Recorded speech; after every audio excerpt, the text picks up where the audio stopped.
bien, à chaque fois j'ai envie de me faire un cake et je pense toujours au jungle cake parce qu'il est très simple, très rapide. En l'espace de 10 minutes, vous avez un super cake à manger.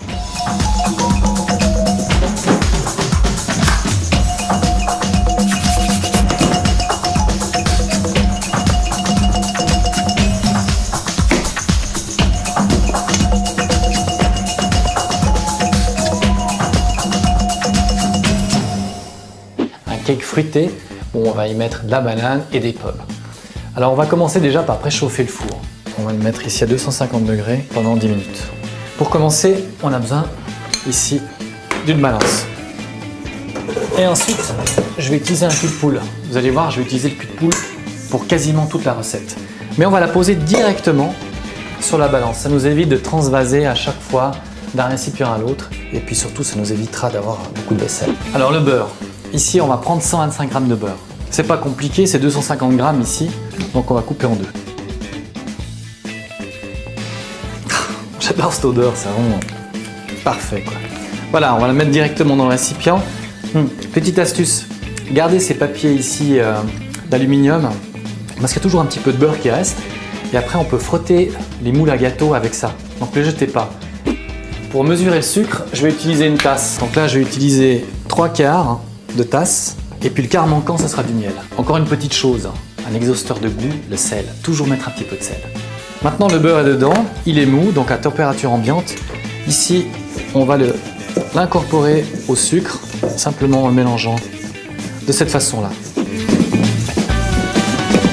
Voilà, on voit déjà que ça ressemble plutôt à une pâte, ce qu'on a presque terminé. Maintenant, on va incorporer les œufs. On va en incorporer 3. Donc, toujours travailler les ingrédients à température ambiante. Le mélange sera plus homogène. Alors là, on va mélanger maintenant les œufs au beurre et au sucre, délicatement. Pas besoin de fouetter, pas besoin de prendre d'appareil pour ça. Le gingembre. Donc on prend une râpe et on y va direct. Il n'y a même pas besoin de plaie. Alors pourquoi j'ai fait cette recette? Tout simplement parce que certains soirs, j'oublie d'acheter le pain. Puis je me rends compte que le lendemain, il n'y a plus rien à manger. Alors je me dis, voilà, ça me donnera 15 minutes de travail en plus le soir, mais c'est tout. Et puis le lendemain matin, c'est bingo, réussi, tout le monde est content, on se lève puis ça sent bon. L'étape suivante, c'est le chocolat. Donc là, j'achète pas des pépites.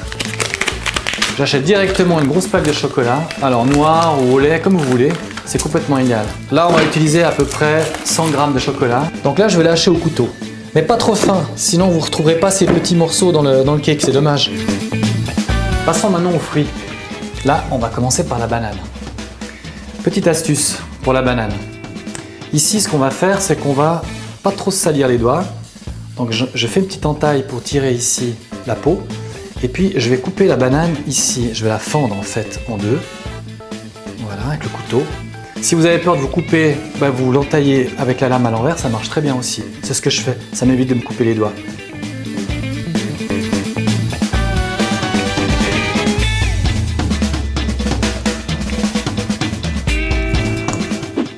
On va ajouter un petit peu de miel, mais pourquoi du miel et pas compléter tout avec le sucre? Le miel, en fait, il va rendre un petit peu soyeux votre cake, donc la pâte sera plus soyeuse, plus brillante. Tous les éléments liquides sont assemblés. Maintenant, on va passer aux éléments secs. Là, on va utiliser 2 tasses de farine, mais on va utiliser une petite astuce surtout de pâtissier. C'est qu'on va mélanger avec cette farine un peu d'amidon de maïs. Alors là, je vais en prendre un petit peu, donc environ 1/4 de tasse. Voilà, et le reste de la farine. Et on va tamiser sur tout ceci. Alors voilà la 2e tasse de farine, mais je vais juste incorporer avant de la poudre à lever. Comme ça, elle va passer au tamis avec la farine et puis ce sera beaucoup plus homogène. Donc là, on va mettre à peu près l'équivalent d'une cuillère à café bien pleine. Pas besoin d'en mettre plus. Alors voilà la pomme. Je l'ai lavée, mais je ne vais pas la peler. On va garder ici la pelure. Ici, on va couper des tronçons qu'on incorpore directement dans la pâte. Ce qu'il faut, c'est surtout pas trop, en réalité, mélanger. Sinon, on va incorporer trop d'air dans la pâte. Et puis, quand on va le sortir du four, eh bien, le cake va complètement s'affaisser. Là, je vais rajouter quelques graines de sésame noir. C'est juste pour l'esthétisme. Et puis aussi pour surprendre un peu les gens parce qu'ils ne voient jamais en général dans ces cupcakes ou dans ces petits gâteaux des graines. On le voit dans du pain, mais jamais dans les gâteaux. Voilà, c'est terminé. Vous avez vu en quelques tours de main, votre cake il est prêt. Alors un moule, les caissettes derrière. Voilà. En général, j'en mets 2. Comme ça, il y a un meilleur maintien pour les cakes. Si vous en mettez un, c'est trop mou, ça risque de lâcher. Mais si vous en mettez 2, ça tiendra bien.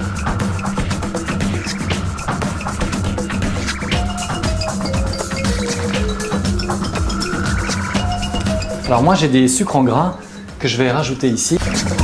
Voilà, donc on n'en met pas trop, sinon la pâte, on l'empêche de gonfler. Voilà, ça donnera un côté croustillant, vous verrez à la fin, c'est vraiment très bien. Voilà, il n'y a plus qu'à enfourner. Encore une petite astuce. Mettez toujours un petit peu d'eau sur le fond de votre four. Vous me direz sûrement pourquoi. Eh bien, ça va donner à votre croûte un petit croustillant.